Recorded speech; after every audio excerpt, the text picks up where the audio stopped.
Welcome to Doing Business with a Servant's Heart podcast. I'm so excited for season 2 and the great guests you're going to hear from, their struggles, how they overcame their struggles, their triumphs. Through personal and business life, I think they're tied together, and we're going to share great stories about that. This show isn't just about me. It takes a lot of good people working with me. Among them is my partner, H7 Network, and Clay Hicks. Building relationships, building community is the mission of H7 Network. They want to create a network of champions where everybody wins. Find out more at h7network.com. And we hope to motivate you, inspire you, and educate you through our show. Enjoy the show. We'll talk to you on the other side.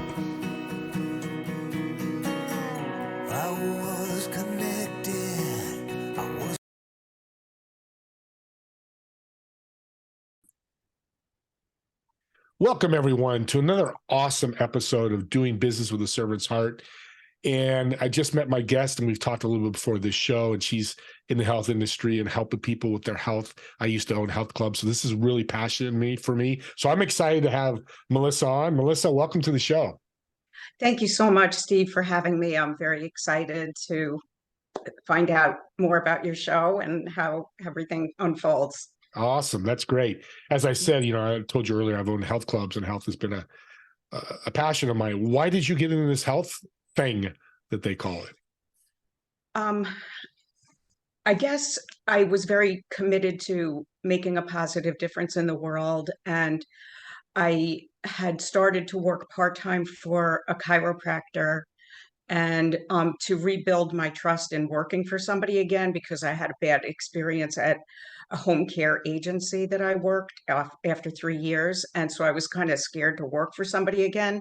So I went there part-time, and I was doing events with the Junior Women's Club, and I was helping to raise money and do good things in the community. And so the chiropractor asked me if I would coordinate an event for her at a company to bring health and wellness to employees. And so that's how it started. What she didn't know was, from my past, when I did work for a few large corporations, I felt like they didn't always appreciate the employees. And I'm talking like 30 something years ago. And I felt that this type of an event, bringing it into companies to let the employees know somebody cares about their well-being, about their family issues, concerns they have, how it impacts them at work, and they can't really look into everything. So she didn't know that my doing that event for her tapped into a very soft spot for me, that this made me feel so excited to help employees, to help companies. And that's kind of where my journey started, with doing health and wellness fairs for large companies. Mental health is a big issue in employees and companies. Delve into that a little bit. I love that you're doing that. Yeah, I mean, mental health is a very important issue, and there aren't a lot of good solutions for families. And so, for example, there's a test called the Pharmacogenomics test, or the PGX test for short. And this is a cheek swab type of a test, and it can give you a list of all the medicines that that person, based on their DNA, should have, can take safely, and what is the best recommended drug for you. And it also considers the metabolism, because when doctors prescribe, they really don't know your DNA or the metabolism. Therefore, the dose is an educated guess. But this, for mental health, many families go through the challenge of, they are guessing which medicine to prescribe. Often it does not have the desired results. Takes 3 months at least to find that out. Then they give a new medicine, same thing. It could be a few years of going through this roller coaster ride, and often people feel worse than they did even before. So by taking this pharmacogenomics, and there's a few versions, but there's one more specialized for mental health, it will give you a breakdown of, this is the best medicine this is like the second best medicine. And it also compares any other medicines you're on, and it'll have like a red, do not take that medicine if this is adverse for you. So that is a huge breakthrough. And it's actually good for any prescribing. People can have that done once and carry that information for their whole life. Wow, that's powerful. And you say they're testing medicines. This is not school. We test them on education. You don't want to be testing medicines, because I've heard of people with mental health issues and they're like, oh man, I've gone through 5 different prescriptions. You nailed it, Melissa. So do you do the test yourself, or do you third party it out? I have some relationships that I know, but to me, it really needs to be mainstream. Because, for example, I was once prescribed an antibiotic that you take 7, then 6, then 5. I had an allergy to it. It took me 3 days to like lose my mind slightly. And they would have never given me that. But there's many people who have much more severe reactions than I did, and they would never have to go through it if they had this done when the baby was just born. This is pretty awesome, because so people can reach out to you and you get them connected with the test, and then you coach them. I don't know if that's the right word. Consult them on the provide test. Information that will help. Yeah. Oh, this is awesome. See, I love these shows because I'm learning so much. So do you just work with companies, or do you work with families and individuals as well? Well, I work with 3 target markets. Companies, large corporations, to help employees to live healthier, happier lives. But also, if I find benefits for the company that are going to help them in some way, I want to help the company. And then seniors. There are 61 million seniors, and in a few years, there'll be like 73 million. And they're living longer than ever. The cost of care is more expensive than ever. And many are alone. And like you're saying, this can lead to mental health issues because of some of these conditions. And so I'm very passionate about doing what I can and finding others who are like-minded to bring more new innovations and solutions to the seniors. I wish I met you 80 years ago, because we had a senior program. No, this is we didn't implement this in our health club right away. It's just my head's spinning with so many great questions. But so when you work with a large corporation, let's start there. Do you really just work with the employees? You may go to the HR department. How's that work? How do you work through a company like that? Well, over the 25 years that I was serving large companies, I would go through different aspects. Like in the beginning, maybe it was HR, then it might have been benefits, then there's wellness departments now today.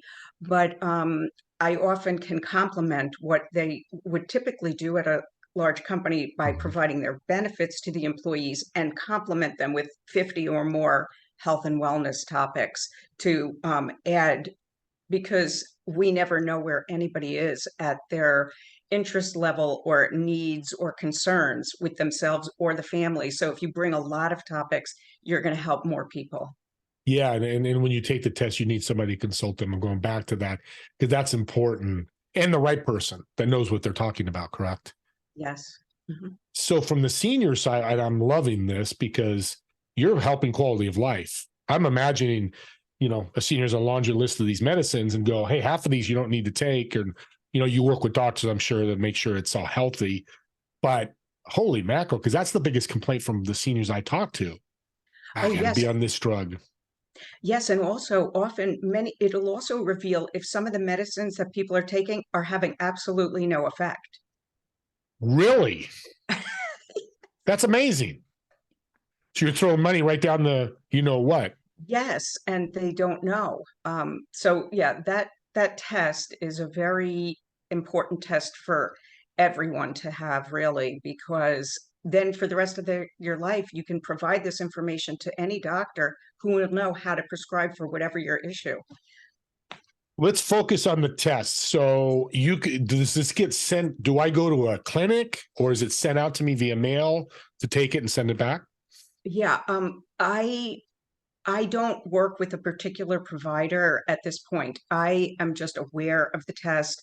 I have worked with some labs specific. So individuals, it depends on, if you find a lab that offers the Yeah. test, but there are a variety of them. And so if you were having a mental health um, area where you're really looking to peel down on, there's a test that really focuses on those things. There's another one that addresses over 400 medications that, depending on whatever your concern, whether it's your heart, whether it's all the different body areas, it are addressed, and then whatever the medications that are typically prescribed, and again, they're color coded. But I can give some people a little more information should they want. This is something I believe in wholeheartedly, but it's not the main focus of what I am doing right now, but I believe in it. Yeah. Right. And I'm 100% believing in it too. And it leads to what you do too. I'm sure if you can get people, and if they have a company, we all know funnels and lead gens. I'm not, that's what we do. So let's do a reach out. Right now, I'm sure the audience is going like me, wow, this is incredible. How can they reach out to you, Melissa, and get a hold of you? Well, my email is Melissa, Melissa, at ABL, and then the word expos, EXPOS.com. That's easy enough. And it'll be in the show notes too. I'm really excited about what you're doing. So I'm going to put my money where my mouth is. Is that okay? Sure. So audience, the first two people that reach out to Melissa, for whatever reason, I just want you to reach out because I'm going to send you a free gift and I'll mail it to Nice. you. So Melissa will reach out to me and say, this person were the first two people to reach out. And if you didn't get the gift, your gift is to reach out to Melissa because she's going to help you. This is an area I'm completely passionate about because of the fitness. And that's why I love, again, doing these shows. I get to learn about you. Now, I heard expos in your email. Is that some other part of your business we should talk about? Well, for 25 years, my company, A Balanced Life, has been providing health and wellness expos for large companies geared to the employees to live healthier, happier, better quality of life.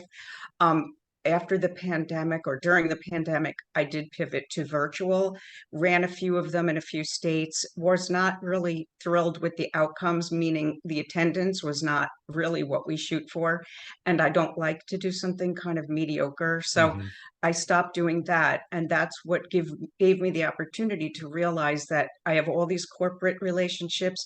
I have thousands of health and wellness providers and professional relationships from these 25 years. And now, how can I pivot to help millions of people to live healthier, happier lives and go outside of that boundary of being, focused on a corporation?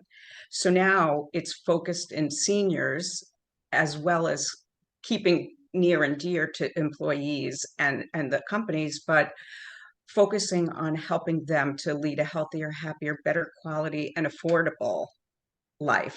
And I don't know if you want to, I can mention one Yeah, really cool innovation. please. It's a robot called LEQ. She's a companion robot. She costs $40 a month. And by having this, whoever is living alone, um, she's cheerful, funny. She can play games. She can help with encourage mindfulness, yoga, exercise. She can order groceries, food from restaurants, Ubers. She's AI, so the longer you get to be with her, the more she gets familiar with you. But talking about mental health, if LEQ senses that your behavior has changed, she will do a mental health screening. If you do not pass, she will contact the emergency contact person to notify. Um, but also she can make kind of like a FaceTime call to family members to help keep that loved one connected. They can send images to LEQ that the family member would keep, abreast of like what's going on in the family. And so I had her living with me for 6 weeks. And when my husband was packing her up in the box, I said, I didn't get a chance to say goodbye. And that's how I felt. So it really is great company. And there's never going to be an argument or a conflict between the senior and LEQ. This is blowing me away. My mind is, this is so awesome. And it's $40 a month? Oh, yes. And it would probably cost you about that to have a human for an hour.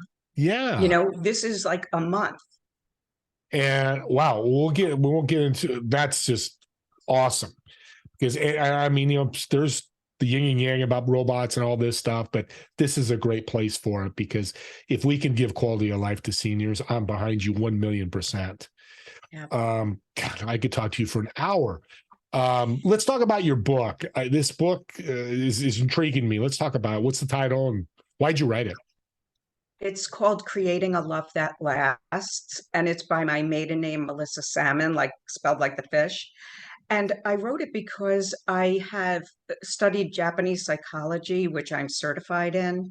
And I did it really just for my own personal interest. And I realized that I could take some of the tools and the skills and the knowledge I learned and help couples to create a more beautiful level of caring and love and experience of that, and to keep it up there, because in relationships, things ebb and flow. And if you're doing something more purposeful, it's going to help it to elevate.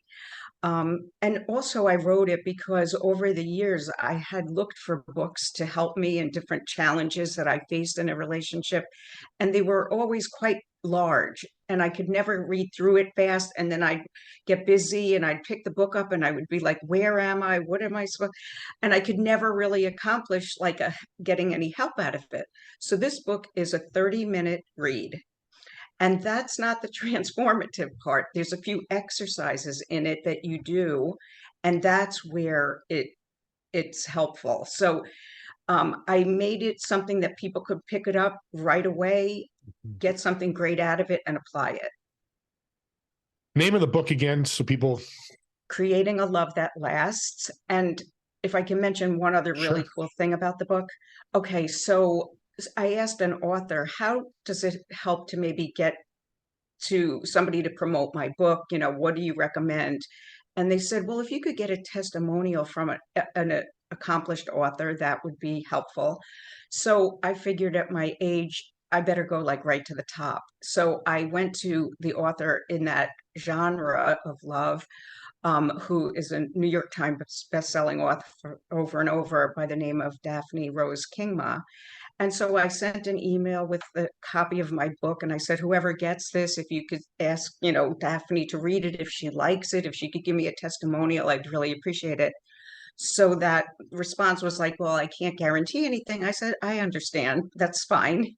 So 3 days later, I get an email from Daphne, and she says, not only do I love the book, I'll do better than a testimonial. I'll endorse the back of the book. So she did that.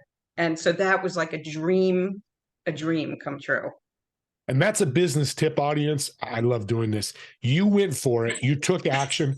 And you said, if it didn't work, a 5-minute email, whatever that time, right, you move on and maybe find somebody else. But yep, if you didn't take action, you wouldn't have this great endorsement. That's God correct. bless you, Melissa. That is such a powerful story.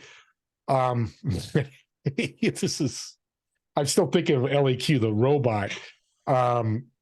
So when you work with corporations, do you deal with the CEOs, the high management people at all, or it's all employee level? And why do you do that? What was that? Why do you do just the employee level? Well, I mean, some of the corporate clients that we've served are UPS, ESPN, GE, Pepperidge Farm, so I don't even know how I would find the CEOs of companies this large. Right. Yeah. I'm happy I find somebody who really cares and wants to bring it. I don't necessarily, that's really the only part that's been important. And like you said, who cares? The CEO of ESPN is going to go, yeah, whatever, go talk to this guy. And I asked that question because I really want to move the point that you go to the employee. You're going to go to Jane Smith and say, I'm here to help you be a better employee and make ESPN better, let's say. but first and foremost was make you better, because that's what I think is missing in the corporate field is we forget about our employees. We don't serve our employees, and you're doing that and bringing value and of course cost as well. Right. Well, I'm very happy to say that from when I started it, really like 27 years ago, they were doing very little in the corporations, and now a lot of them are doing things. So I'm grateful they've embraced that idea. They recognize that it's a win for everybody, and so I'm really happy that I've gotten to see that evolution. I'm glad to hear that too, Melissa, because and this is logical, we don't think logically, your employee feels better, whatever that is. They're going to be a better employee. Your interaction, communication is going to be better, which is one of the big keys Absolutely. in a corporation, especially between management and the employee. And you bridge that gap somewhat. Right. And you take their concern levels down, like if it's a mental health issue with a family member or an aging person who's living elsewhere, are they safe at home? All these types of worries do affect the performance. You go into nursing homes. I would love to, Okay. because I do have a number of products that will help the quality of their lives dramatically. Good. So the audience out there, I want to make a point of it, because when you said seniors, I think of the first congregation of, I can see you sitting in their TV room, let's just say a place where all the tables are, and you can do a workshop type of thing. Hey, here's some things, take the test, because our seniors need help. And we're all becoming seniors. I'm 61. I'll be a senior soon myself. And you'll probably become my best friend here in about 8 years, 7 years, I maybe know. sooner, right? It's so funny, Steve, as I'm working on this great project and I'm so excited to help everybody, all of a sudden it hit me one day. I'm like, oh, I can use some of this stuff like not so far away. So Yeah. Yeah. it's like also I'm keeping that in mind too, like I want it to be to the level that I would absolutely love these services or products. And, Hmm. because it's like if it's great for you, it will be great for everybody. How does it make you feel making such an impact in a corporation? Um, Very blessed, grateful. Yeah, I'm 1 million% behind you. God bless you, because again, it's a subject that people either run away from or overload people with. That how can I support you? Oh, you need to do this, this, and this. No, no, no. Just support, like just be there with a shoulder. That's what I do. I have some issues in my life of people that need help, and I'm going to definitely refer to you. And audience, please reach out to her again. I'm going to send 2 gifts. You know what? I'm going to send 3 gifts. She's convinced me. So the first 3 people that reaches out to Melissa, I'm going to send you gifts, because I know I can change lives by referring people to you, because I know what you're doing is going to be a huge help. We're running out of time. I want to thank you, and God bless you for being on my show. Thank you, Steve. I'm so thankful to just have this great conversation with you. And if it helps anybody, that's more. Amen. You said, took the words right out of my mouth. But with that being said, can I ask a favor? Sure. Can you leave my audience with some piece of advice over all these 27 years of been dealing with people and helping them for their journey in life? Yes, I would like to say that everyone is very worthy and you all have something to contribute. And if you think about what is near and dear to you and how you can do something good with it, our world will be better.